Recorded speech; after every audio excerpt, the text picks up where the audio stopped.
अस्सलाम वालेकुम, नमस्कार। 2 रोज पहले एमएसपी एक एनजीओ के तरफ से नूरबाग के अंदर करियर गाइडेंस रखा गया था और एनसीपी शरद पवार गुट के जो नेता है, यहाँ के विधायक है, उनके बेगम रूता जितेंद्र अवार्ड मैडम साहिबा ने एक उधर बयान किया हमारे एक्स प्रेसिडेंट एपीजे कलाम साहब का कंपैरिजन और कौन से किताबें पढ़ने चाहिए वो उन्होंने वहाँ जिक्र करते वक्त उन्होंने उसामा बिन लादेन का अपने किताब पढ़नी चाहिए, उसामा कैसा बना क्या बना, ये उन्होंने जाहिर किया। यह अवार्ड साहब की फैमिली का दिल की बात आज उनके ज़बां पे आई है कि वो मुसलमान समाज के अंदर हमारे नौजवानों में क्या तरबियत देना चाहते हैं, हमारे कौम को क्या सिखाना चाहते हैं। आज खुसूसन हम ये ऐलान करते हैं, नॉट कि ओनली राष्ट्रवादी कांग्रेस पार्टी की तरफ से यहाँ, बल्कि एक मोमिन के नाते मुमरा कौसा की आवाम के साथ साथ इस महाराष्ट्र की, हिंदुस्तान की हर मोमिन की तरफ से कि आप ताबड़तोड़ माफ़ी मांगे, क्योंकि आप हमारे इस्लाम को पढ़िए, आप हमारा 8वीं 9वीं और 10वीं सदी का, सेंचुरी का गोल्डन एज ऑफ इस्लाम पढ़िए। आज जो आपका मोबाइल चल रहा है, आज जो कंप्यूटर चल रहा है, जो एल्गोरिदम करके जो टेक्नोलॉजी है जिस पे चल रहा है, वो चलाने वाला, वो लाने वाला उस दौर का अल ख्वाराज़मी है जो मॉडर्न साइंस के 9वीं फीसदी में, जो 9वीं सदी में जो ऑपरेशन करते थे, अल सीना करके जो पूरे दुनिया में फेमस थे, वो इस्लाम का हिस्ट्री है। जिसने सोलर ईयर, जिसने 9वीं और 10वीं सदी के अंदर जिसने मेजरमेंट किया, इब्न बतूता, अली बतूता, वो आपका इस्लाम से ताल्लुक़ रखते, इस्लामिक हिस्ट्री का गोल्डन एज है। अब मॉडर्न एज के अंदर देखिए तो आपको मिसाल देनी चाहिए थी, तो एक टेररिस्ट ने, मुसलमान ने कभी उनकी तायद नहीं की। उनको बनाने वाला अमेरिका थी और मारने वाला भी अमेरिका है। आप यहूदी नसारा का यहूदी सिस्टम क्यों हमारे मुसलमानों के ऊपर थोप रहे, आपकी दिल की बात क्यों हमारे पे थोप रहे हैं। आपको मिसाल देनी थी तर अशफाकुल्ला साहब की देनी थी, जो फांसी के फंदे पे ब्रिटिश राज के अंदर हंसते हुए लड़े। वो एक कुर्बानी तो जाहिर होती थी, आपको मिसाल देनी रहती थी तो आप उसके अंदर अमीर खुसरू जी की देते थे, जिन्होंने ख्याल है जो संस्कृत के अंदर जो आज आपका इंडियन डांस जो है उसके ऊपर जो चलते, आपको मिसाल देनी थी तो खान अब्दुल गफ्फार साहब की देते थे, जिनको फ्रंटियर गांधीगर की खिताब दिया गया था। जो पाकिस्तान, जब नेहरू जी और गांधी जी को उन्होंने अपना इतिहास बताया था कि ये हिंदुस्तान के 2 टुकड़े करके आपने सबसे बड़ा गलत किया है। हमारी मिसाल और हमारी कुर्बानी तो वो है, हमारे नौजवानों को तो वो पढ़ना है। तो आज अवार्ड फैमिली ने ये जाहिर करके बात की कि उनके दिल में मुसलमानों का मुस्तकबिल को वो कहाँ लेकर जाना चाहते हैं, वो क्या सिखाना चाहते हैं।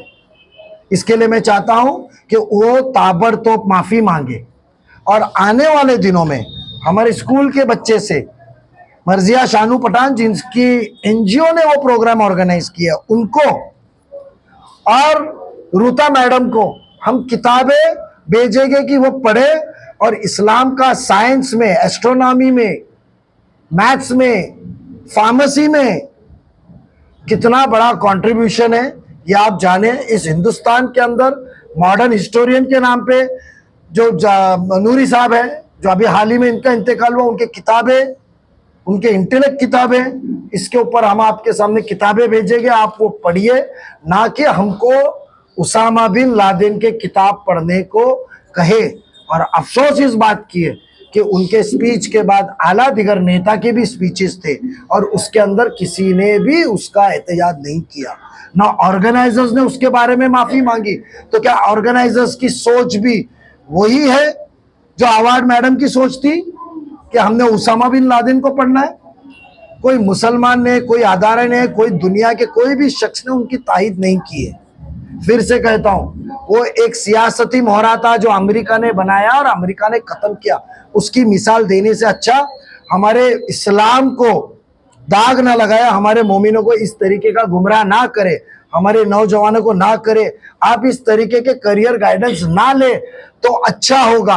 आपको करियर गाइडेंस लेना है तो जो हमारा ग्लोरीफाइड पास्ट है, जो हिस्ट्री में साइंस में हमारा मुसलमान इस्लाम का कंट्रीब्यूशन है, आप वो सिखाए।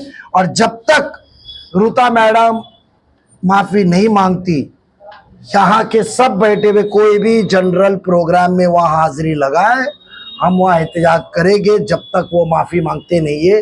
ये मुमरा और कौसा की आवाम की तरफ से हम पैगाम पहुंचाना चाहते हैं कि जल्द से जल्द वो माफ़ी मांगे। सर, मर्जिया पठान का हमारे चैनल के द्वारा इंटरव्यू हुआ था। उन्होंने ऐसा आरोप लगाया कि राष्ट्रवादी जानबूझकर आवाड़ फैमिली के ऊपर आरोप लगाना चाहती है। देखो, छोटी बच्ची है, बहुत होश और हवा से जोश से काम कर रही है। अभी सियासत में उतरने के बाद में बहुत स्टडी करना बाकी है।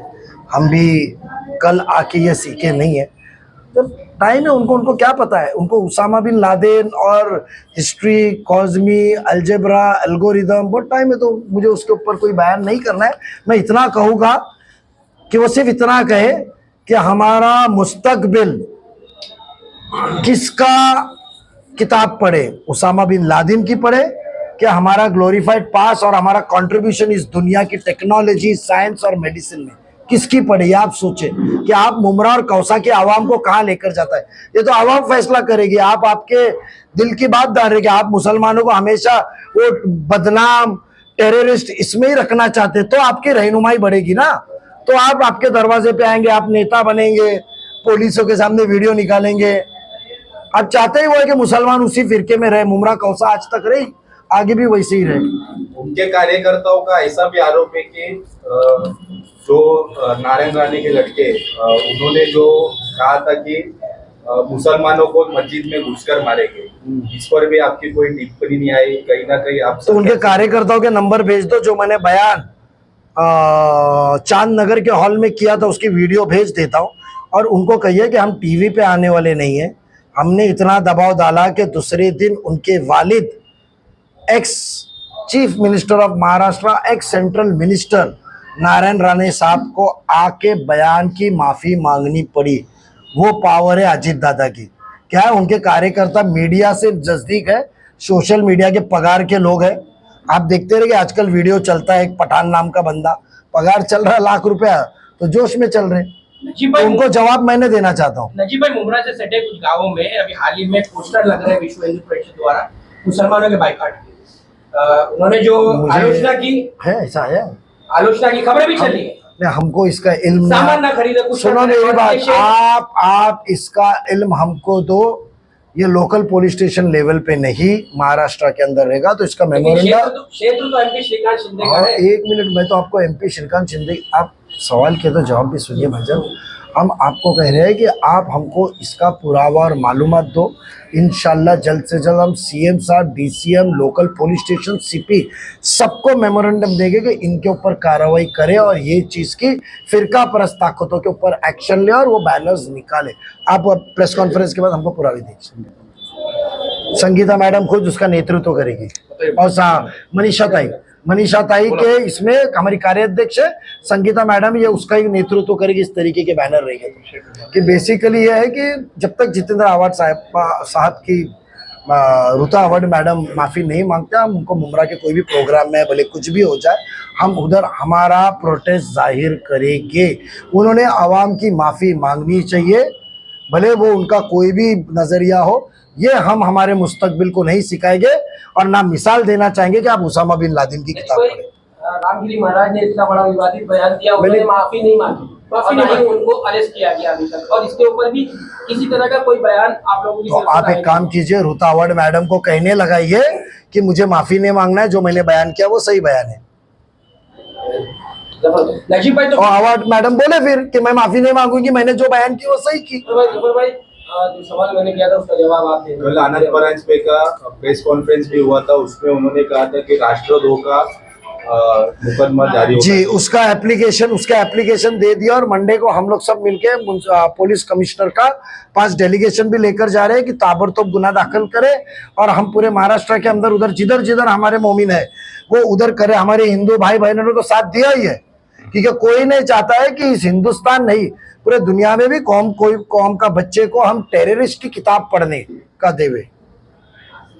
तो आपकी सीख क्या है, ये सोच जाहिर हो गई है आवाड फैमिली की कि वो मुमरा कौसा की आवाम को कहाँ करना चाहती है।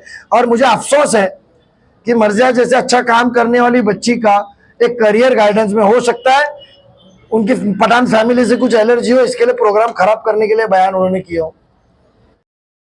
सबसे पहले तो कैरियर गाइडेंस की जो इस तरीके के कैरियर गाइडेंस लगती है, तो आप लोग को बता देना चाहता हूं कि कैरियर गाइडेंस अगर मुस्लिम समाज की है खासकर तो उसमें उन्हें बुलाना चाहिए जो आपके मजहब को बेहतरीन तरीके से पढ़ती हैं, जो अमल करते हैं, जो आपकी जिंदगी को कैसे संवरेगी उनको बुलाना चाहिए। और तो कोई नई बात नहीं है। उन्होंने मेरे वार्ड में आके कहा था कि जफर नुमानी का मैं मुसलमान हूं और उत्तर भारतीय हूं, मुझे कहा गया था कि आपका कैरियर मैं बर्बाद कर दूंगी। तो उनके लिए कोई नई बात नहीं है, वो इस तरीके का स्टेटमेंट देते रहते हैं। जैसे अवार साहब ने कह दिया कि राम जी मांस खाते थे, तो कोई नई बात नहीं है उनके परिवार के लिए, वो कहते रहते हैं इस तरीके की बात। इससे आपकी जहनियत किस तरीके की है, किस तरीके की आपकी सोच है, दो समाज के बारे में किसी को आप ये मशवरा देते हैं कि आप लादेन की किताब पढ़िए, किसी को आप किसी के मजहब के बारे में जिनको पूरा हिंदुस्तान बल्कि पूरी दुनिया राम जी की जो भक्त है, जो जिनकी पूजा करती है, जिनसे उनकी आस्था जुड़ी है, उनके बारे में आप कहते हैं कि वो जंगल में गोश्त खाते थे, मटन खाते थे। तो इससे इनकी जहनियत साफ होती है। अगर हमको हमारी किताब को बारे में पढ़ने के लिए बात करनी चाहिए थी, उनको इसीलिए कहा गया है कि देखिए जिस समाज की बात हो उस समाज के जो पढ़े लिखे लोग हैं उनको बुलाना चाहिए। उनको यह बोलना चाहिए था कि अगर आपको अपनी जिंदगी संवारना है तो हमारे नबी सल्लल्लाहु अलैहि वसल्लम पर जो कुरान शरीफ उतरा था उसको पढ़ना चाहिए था, उससे आपकी जिंदगी संवरेगी। ये हमको ये बताया जाएगा कि ये पढ़िए, वो पढ़िए, फलाने की किताब पढ़िए। अरे हमने बहादुर शाह जफर की हिस्ट्री पढ़िए, उनको बोलिए बहादुर शाह जफर जिनके दोनों बच्चों की गर्दन काट करके सामने पेश कर दिया गया, उनको पढ़िए। और हमारे यहाँ उनको जब भगत सिंह को फांसी दी गई, किसी मुसलमान का नाम मुझे याद नहीं आ रहा है, जब उनसे कहा गया कि उनको फांसी की सजा, तो उन्होंने कहा मैं नौकरी से कलम तोड़ दिया, उन्होंने कहा मैं फांसी की सजा उनको नहीं दूंगा। ऐसी बहुत सारी कुर्बानियां हमने दी है, हमारे लोगों ने दी है। आपको अगर वो बताना है तो उनके बारे में बताइए। इस तरीके की बातों को बोल करके बच्चों की जहनियत को मत खराब करिए। मैं ये कहना चाहता हूं कि अगर कोई टेररिस्ट जो उनकी ऑर्गेनाइजेशन है, अगर कोई गलती से बच्चा उसको लाइक कर देता है तो उस पर देशद्रोही का मुकदमा दर्ज हो जाता है। तो अभी ऐसी क्या मजबूरी है कि उनके ऊपर केस दर्ज नहीं हो रहा है? ऐसे लोगों पर FIR दर्ज होनी चाहिए, हमारी मांग।